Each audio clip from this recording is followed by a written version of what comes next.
साथियों, आज वास्तु विद्या के भाग तीसरे पर अपन कुछ समझेंगे।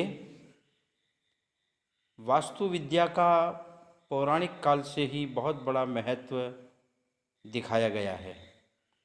हमारे प्राचीन ऋषियों, मुनियों ने, विद्वानों ने, ज्ञानियों ने इस वास्तु के रहस्य पर अनेक सारे ग्रंथ लिखे हैं, पुस्तकें लिखी हैं, अनेक सारी जानकारियाँ पौराणिक काल से हमें दी हैं।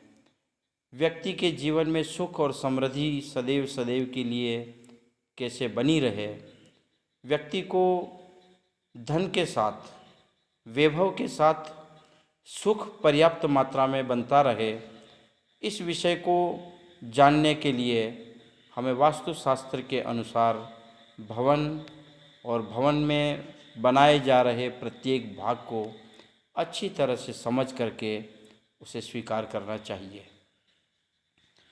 सबसे पहले वास्तु के प्रकरण को यदि हम शोधन करना चाहें तो हमें ज़मीन से इसकी शुरुआत करना चाहिए। जिस भूभाग पर हम भवन खड़ा करने जा रहे हैं, जिस ज़मीन पर हम अर्थ का उपार्जन करने वाला कोई आयतन खड़ा करने जा रहे हैं, या हमारे कार्य को संपादित करने के लिए जिस स्थान पर हम कोई निर्माण करने जा रहे हैं, वो स्थान कैसा होना चाहिए, किस तरह का होना चाहिए, वो मिट्टी कैसी होनी चाहिए, वो ज़मीन और वो ज़मीन का वर्ण, ज़मीन की गंध, ज़मीन के आकार और प्रकार कैसे होने चाहिए, ज़मीन के ढलाव किस तरफ होने चाहिए, ये सब भी हमारी सुख समृद्धि पर बहुत बड़े असर डालते हैं। जिस तरह से एक बना हुआ मकान व्यक्ति के जीवन में कितना असरदार हो सकता है, उससे भी कई गुना ज़्यादा असर जिस ज़मीन पर हमने वास्तु के अनुकूल मकान बनाया है, वो ज़मीन कैसी है। पौराणिक समय में ही इसका बड़ा महत्व रहा है। आपने सुना है, समझा है, जाना है। जिस ज़मीन पर बैठ करके हमें बहुत बड़ी शांति मिलती हो, हमें बहुत बड़े सुकून मिलते हों, हमें बहुत बड़ा धैर्य मिलता हो, हमारी बुद्धि में तरह तरह के अच्छे विचार पैदा होते हों, हमारे भीतर में समन्वय और अहिंसा के भाव बनते हों, एक दूसरे को अपनाने के और निभाने के परिणाम बनते हों, तो समझना कि वो ज़मीन बहुत अच्छी है। उस ज़मीन पर निर्माण करने वाला हर खंड और हर आयतन शुभ संकेत देने वाला हो सकता है।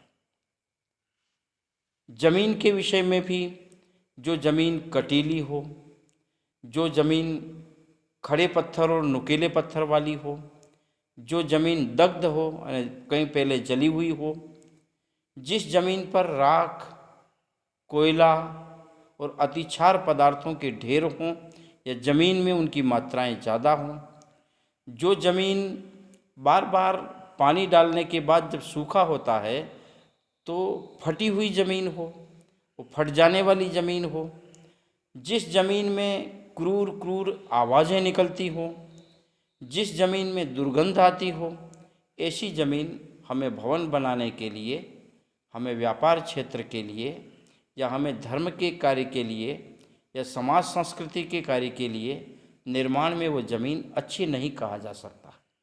उस ज़मीन पर किए गए निर्माण शुभ फल नहीं दे सकते हैं। इसलिए अच्छे गंध वाली ज़मीन, अर्थात जैसे घी की सुगंध जिस ज़मीन में आती हो, शहद की, दूध की, दही की, मक्खन की, उसकी गंध जिस ज़मीन से आती हो, तो समझना कि गंध की अपेक्षा से वो ज़मीन बहुत अच्छी है।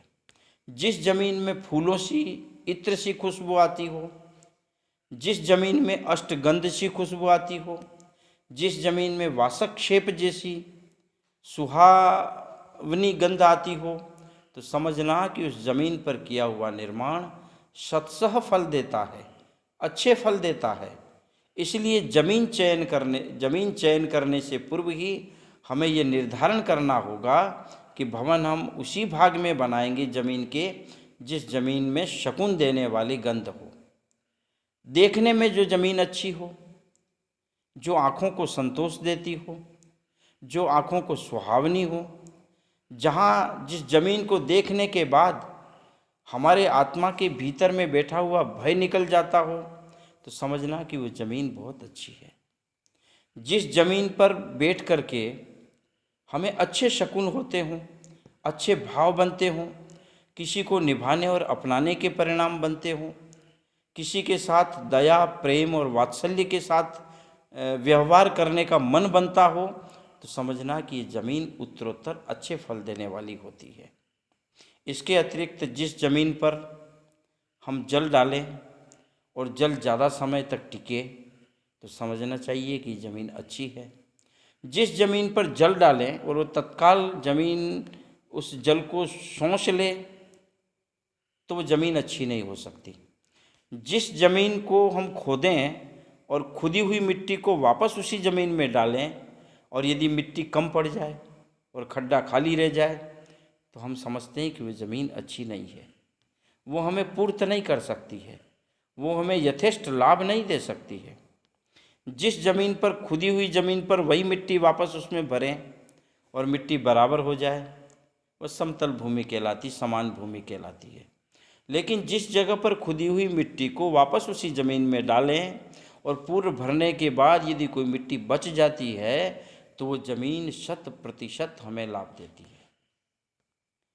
जिस ज़मीन में रुधिर सी गंध आती हो, जिस ज़मीन में दुर्गंध आती हो, जिस ज़मीन में हड्डियों की गंध आती हो या सड़ी गली गंध आती हो, जिस ज़मीन में श्वास लेने से घुटन होती हो, ऐसी ज़मीन अच्छी नहीं कहलाती है। जिस ज़मीन पर अच्छे फलदार वृक्ष लगे हों, जिस ज़मीन में फूल और अच्छी वनस्पति और औषधि युक्त झाड़ लगे हों, वो ज़मीन अच्छी कहलाती है। और जिस ज़मीन में कटीले वृक्ष हों, कांटे वाले वृक्ष हों, डरावने वृक्ष हों, ऐसी ज़मीन शुभ नहीं कहा जा सकता है। इसके अतिरिक्त जिस ज़मीन का ढलाव दक्षिण से उत्तर की तरफ हो, या पश्चिम से पूर्व की तरफ हो, या नैऋत्य से ईशान की तरफ हो, वो ज़मीन अच्छी कहलाती है, योग्य कहलाती है। और इसके विपरीत जिस ज़मीन का ढलान पूर्व से पश्चिम की तरफ हो, उत्तर से दक्षिण की तरफ हो, या ईशान से नैऋत्य की तरफ कहा हो, वो ज़मीन शुभ नहीं कही जाती है।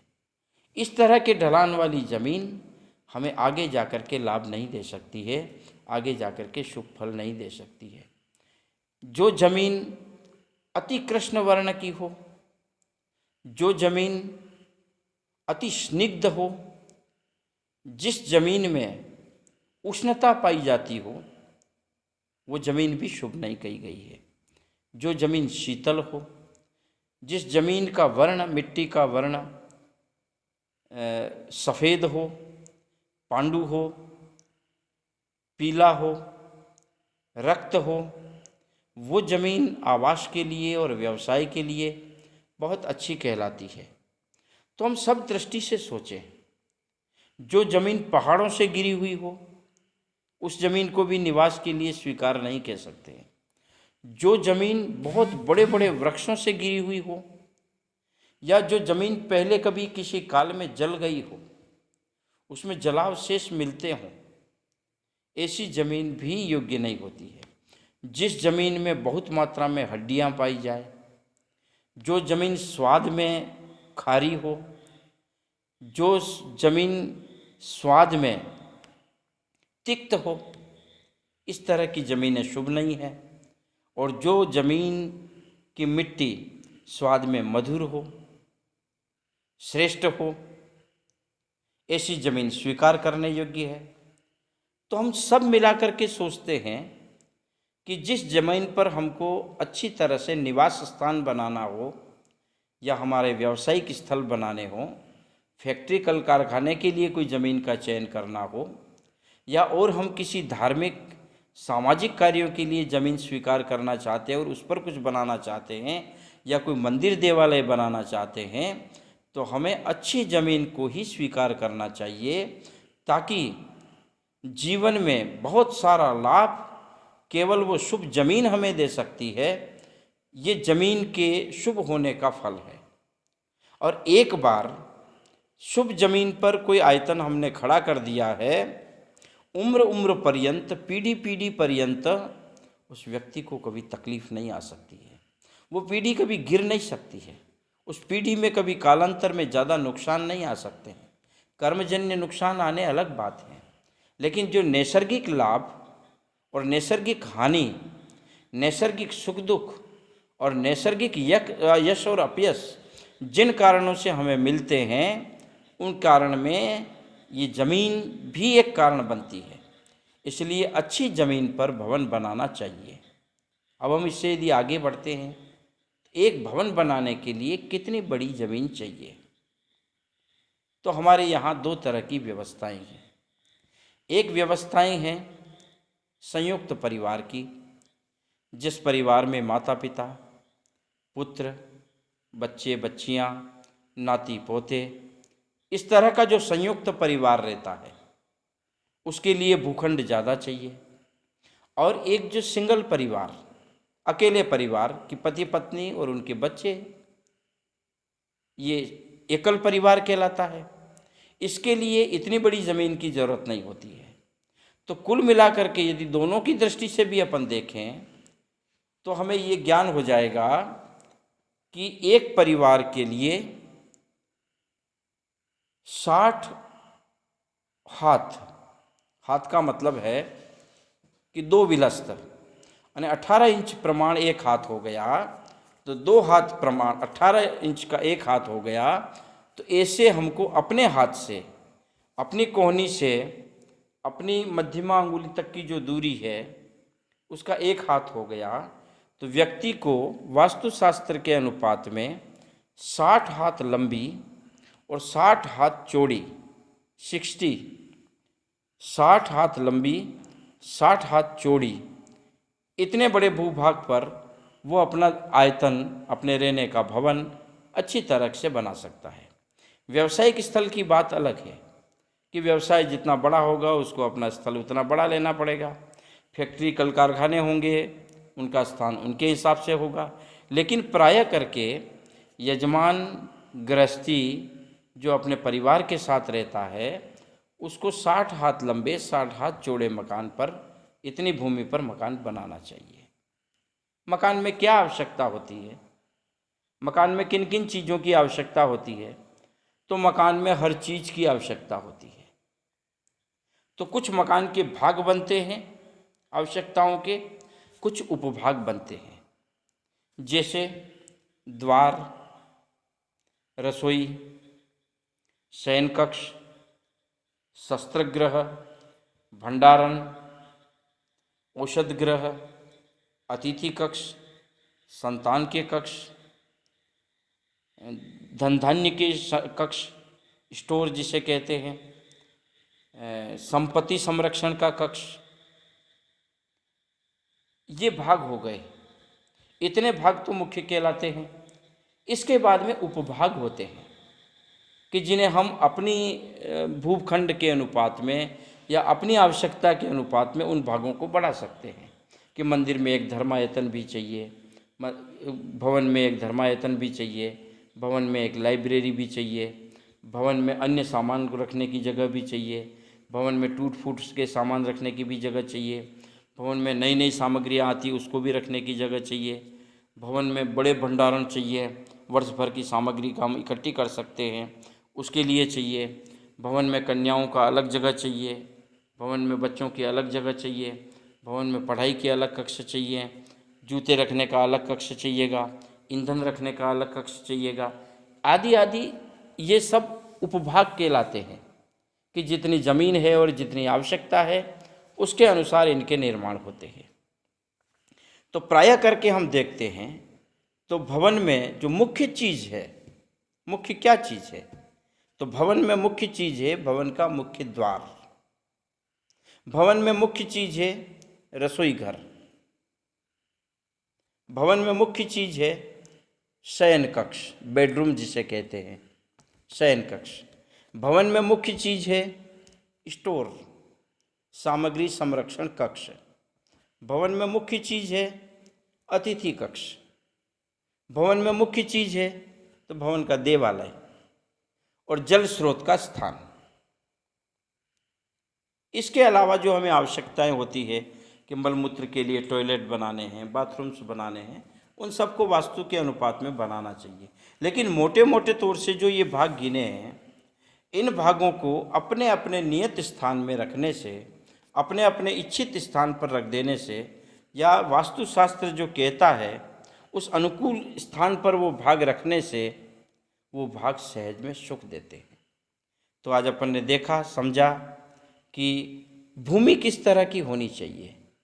भूमि का निर्धारण सबसे पहले करना होता है, और भूमि का निर्धारण अपन ने कर लिया तो समझो कि वास्तु के जो 4 फैक्टर होंगे उसमें एक फैक्टर जमीन का चयन वो श्रेष्ठ हो गया।